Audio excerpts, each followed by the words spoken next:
बैठ सकती। प्लीज मुझे यहाँ बैठने दो। नहीं, मम्मी ने मना किया है अपने साथ काले और गरीब लोगों को बिठाने के लिए, वरना मैं भी तुम्हारे जैसा ही हो जाऊंगा। अपने क्लास स्टूडेंट की बात सुनकर बेचारी लक्षिता क्लास में सबसे लास्ट बेंच पर जाकर बैठ जाती है। थोड़ी देर में क्लास टीचर अपर्णा आती है और सभी बच्चों को ब्लैक बोर्ड पर पढ़ाने लगती है। सभी बच्चों के ब्लैक बोर्ड से काम नोट डाउन करने के बाद अपर्णा ब्लैक बोर्ड इरेज करने लगती है कि तभी रुक जाइए टीचर, मैंने अभी पूरा नहीं लिखा है। क्यों नहीं लिखा?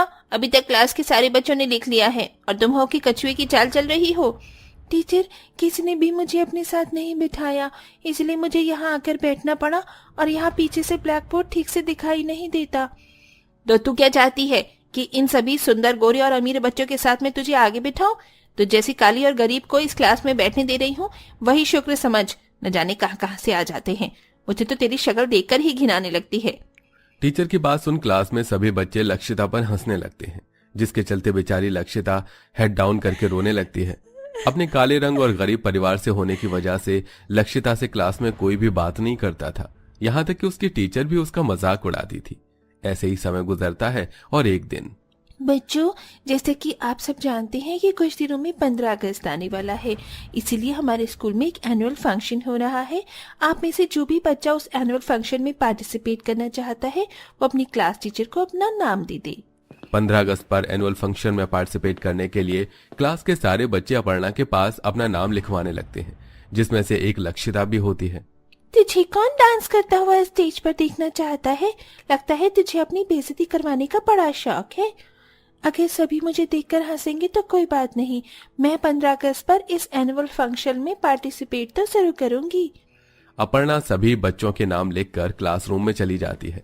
अपर्णा के जाते ही एक समीरा नाम की लड़की लक्षिता के पास आती है। समीरा देखने में काफी ज्यादा सुंदर और अमीर होती है और इसी के साथ काफी ज्यादा घमंडी भी। कितने मजा आएगा ना जब एक काला कौवा स्टेज पे डांस करेगा। समीरा, तुम क्यों बार बार मेरा मजाक उड़ाती हो? अरे जिसकी शक्ल और हैसियत ही मजाक उड़ाने की है तो भला इसमें हम क्या कर सकते हैं? समीरा की बात सुन क्लास के सारे बच्चे लक्षिता की तरफ देखकर हंसने लगते हैं, जिसे देख लक्षिता अपना स्कूल बैग उठाती है और प्लेग्राउंड में जाकर रोने लगती है। मेरा मजाक उड़ाना है तो उड़ा लो ना, लो, लेकिन देखना मेरा परफॉर्मेंस इन सबसे अच्छा होगा। सब मेरे लिए जोर जोर से तालियां बजाएंगे। लक्षिता एनुअल फंक्शन के लिए अपना नाम तो सभी बच्चों के साथ लिखवा लेती है, लेकिन सिर्फ लक्षिता के रंग और उसकी गरीबी की वजह से उसे परफॉर्मेंस में सबसे पीछे खड़ा कर दिया जाता है। वहीं समीरा को उसकी खूबसूरती और अमीरों के लिए परफॉर्मेंस में सेंटर में खड़ा किया जाता है, लेकिन उसके बावजूद भी लक्षिता जी जान लगाकर डांस की प्रैक्टिस करती है। देखो देखो काली लंगुरिया कैसी नाच रही है। कान खोलकर सुन ले, अगर तेरी वजह से हमारा परफॉर्मेंस खराब हुआ ना तो तेरी एक काली शक्ल भी देखने लायक नहीं बचेगी, समझी? समीरा और उसकी अमीर दोस्त लक्षिता को खरी खोटी सुनाकर चले जाते हैं। लक्षिता रोते हुए अपनी गरीब झोपड़ी में आती है और सारी बात अपनी माँ को बताती है। मुझे बहुत डर लग रहा है माँ। नहीं लक्षिता बेटा, हम भले ही गरीब हैं लेकिन कमजोर नहीं। 15 अगस्त तो हम सबके लिए ही है, इसलिए तुम किसी से नहीं डरोगी और अच्छे से अपनी परफॉर्मेंस होगी, समझी? अपनी माँ माधुरी की बात सुन लक्षिता के अंदर आत्मविश्वास की एक नई किरण उगती है और अगले दिन से लक्षिता सभी अमीर और घमंडी बच्चों की बातों को इग्नोर करते हुए अपनी डांस पर फोकस करती है। वहीं 15 अगस्त को सिर्फ कुछ दिन रह जाते हैं, जिसके चलते स्कूल के सभी बच्चे 15 अगस्त के लिए अपनी क्लासरूम को डेकोरेट कर रहे होते हैं। क्या मैं भी तुम लोगों की मदद कर सकती हूँ? मुझे डेकोरेशन करना बहुत पसंद है। तुम हमारी मदद नहीं कर सकती। हम नहीं चाहते कि तुम यहाँ भी किसी भी सामान को हाथ लगाओ, लेकिन एक काम तो हम तुम्हें दे ही सकते हैं। हमारा ग्राउंड काफी गंदा हो गया है, तो जाकर पूरे ग्राउंड की अच्छे से सफाई कर दो और उसके बाद क्लास की भी अच्छे से सफाई कर देना। वैसे भी ये सारे काम सिर्फ तुम जैसी काली और गरीब लोगों के लिए ही बने हैं। अपने टीचर की बात सुन लक्षिता को दुख तो होता है, लेकिन 15 अगस्त के लिए लक्षिता स्कूल के पूरे ग्राउंड की साफ सफाई करती है, साथ ही क्लास की भी अच्छे से सफाई कर देती है, जिसे देख क्लास के अमीर बच्चे लक्षिता का मजाक उड़ाने से नहीं चूकते। देखो देखो गाइस, हमारी क्लास की नौकरानी कैसे साफ सफाई कर रही है। वैसे लक्षिता, मेरी एक एडवाइस है, तुम ये पढ़ाई वढ़ाई छोड़कर ना इन्हीं कामों को करना शुरू कर दो। तुम चाहो तो मैं तुम्हें अपने घर पर नौकरी पर रख सकती हूँ। नहीं समीरा, इसकी कोई जरूरत नहीं है। ये सब तो पर बस अपने देश के आजाद होने की खुशी में कर रही हूँ मैं, ताकि जब हमारे एनुअल फंक्शन में बाहर से लोग आए तो उन्हें भी हम पर गर्व हो। कम से कम मैं साफ सफाई करके गंदगी कम तो कर रही हूँ ना कि तुम्हारी तरह गंदगी फैलाती हूँ। लक्षिता का ऐसा जवाब सुनकर समीरा का मुंह बन जाता है और वो वहां से चली जाती है। जिसके बाद लक्षिता अपना सारा काम खत्म करके वापस अपनी डांस प्रैक्टिस में लग जाती है और अब 15 अगस्त के एनुअल फंक्शन के लिए सिर्फ 2 ही दिन रह गए थे। कल बड़ा एटीट्यूड दिखा रही थी ना अपने डांस का, अब बताती हूँ इसे। लक्षिता डांस रूम में अकेले डांस की प्रैक्टिस कर रही होती है। वहीं समीरा डांस रूम के गेट के बाहर खड़ी होकर चुपके से कुछ कंचे डांस रूम में फेंक देती है, जिस पर जैसे ही लक्षिता का पैर पड़ता है तो उसका पैर फिसल जाता है और वो एकदम नीचे गिर जाती है। मेरा हाथ। अरे लक्षिता, तुम तो गिर गई। तुम तो डांस की प्रैक्टिस करते हुए ही गिर गई, तो स्टेज पर परफॉर्मेंस क्या ही करोगी। अभी भी टाइम है, इस परफॉर्मेंस से अपना नाम कटवा लो, वरना अभी तो सिर्फ मैं हंस रही हूँ, उस वक्त तो पूरा स्कूल तुम पर हंसेगा। ये कहते हुए समीरा जोर जोर से हंसने लगती है और वहां से चली जाती है। लेकिन लक्षिता अब हार मानने वालों में से नहीं थी। अपनी माँ की बातों को याद करते हुए लक्षिता सबकी बातों को अनसुना करती है और अपनी डांस प्रैक्टिस पर ध्यान देती है। ऐसे ही 2 दिन गुजर जाते हैं और आज 15 अगस्त का एनुअल फंक्शन होता है।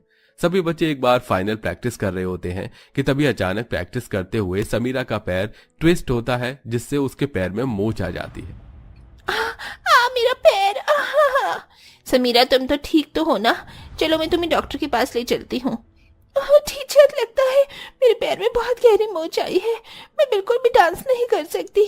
समीरा, ये तुम क्या कह रही हो? थोड़ी देर में हमारी परफॉर्मेंस होने वाली है। हमारी परफॉर्मेंस को देखने के लिए स्पेशल चीफ मिनिस्टर जी आए हैं, और अगर सेंटर में तुम ही नहीं रहोगी तो हमारा परफॉर्मेंस कंप्लीट कैसे होगा? लक्षिता के पैर में मोच आने की वजह से अपर्णा काफी ज्यादा परेशान होती है कि तभी लक्षिता, मैम अगर आप कहें तो मैं ये परफॉर्मेंस कर सकती हूँ, मुझे अपर्णा की सारी मूव अच्छे से याद है। मैं यहाँ टेंशन में हूँ और तू है कि रुक जा बेटा, मैं संकट मोचन हनुमान हूँ, मैं तेरे सभी संकट दूर कर दूंगा। तू इस वीडियो को लाइक करके चैनल को सब्सक्राइब कर ले और कमेंट में जय श्री राम लिख कर जरूर जाना।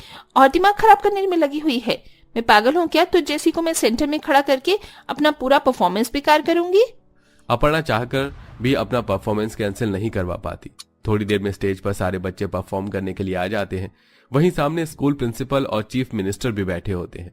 सभी बच्चे डांस कर ही रहे होते हैं कि तभी अचानक हाथों में तिरंगा लिए लक्षिता बैक फ्लिप मारते हुए स्टेज पर आती है। ये लक्षिता, ये सब क्या कर रही है? अपनी एंट्री के बाद लक्षिता सभी बच्चों के साथ मिलकर काफी अच्छा परफॉर्मेंस देती है। जैसे परफॉर्मेंस खत्म होता है तो चीफ मिनिस्टर खड़े होकर उन सभी के लिए ताली बजाते हैं। अब सारा स्कूल तालियों की गड़गड़ाहट से गूंज जाता है। बेटा, आप तो बहुत अच्छा डांस करती हो। अच्छा हुआ आपने सेंटर में इस बच्चे को खड़ा किया, इसने सभी बच्चों में से सबसे अच्छा परफॉर्म किया है। बेटा, आप कब से कर रहे हो डांस? कुछ दिन पहले से। एक्चुअली सेंटर में मैं नहीं बल्कि एक समीरा नाम की लड़की थी, उसके पैर में मोच आने की वजह से मैंने उसका परफॉर्मेंस किया, वरना मैं तो सबसे पीछे खड़ी होकर डांस करती थी। लेकिन क्यों बेटा, आप तो इतना अच्छा डांस करते हो। क्योंकि सर ये बहुत ज्यादा गरीब है और इसका काला रंग तो आप देख ही रहे हैं। रुक जा बेटा, मैं संकट मोचन हनुमान हूँ, मैं तेरे सभी संकट दूर कर दूंगा। तू इस वीडियो को लाइक करके चैनल को सब्सक्राइब कर ले और कमेंट में जय श्री राम लिख कर जरूर जाना। अगर ऐसे बच्चे आगे खड़े होकर डांस करेंगे तो डांस तो खराब ही होगा ना? क्या कहा आपने? आप एक टीचर होकर ऐसी बातें कर रही हैं। अगर टीचर ऐसी सोच रखता है तो स्टूडेंट कैसी सोच रखते होंगे? आप जैसे टीचर को तो स्कूल में पढ़ाने का अधिकार ही नहीं होना चाहिए। ऐसा मत कहिए, हमारी मैम बहुत अच्छी हैं, गलती मेरी है। अगर मैं खूबसूरत और अमीर होती तो मैम भी जैसे बाकी बच्चों को प्यार करती हैं वैसे ही मुझे भी करती। देखा आपने, ये होती है अच्छी सीख। आपसे अच्छी तो ये बच्ची है जो इतनी सी उम्र में इतनी समझदारी की बातें कर रही है। लक्षिता और चीफ मिनिस्टर की बातें सुन अपर्णा सबके सामने लक्षिता से माफी मांगती है।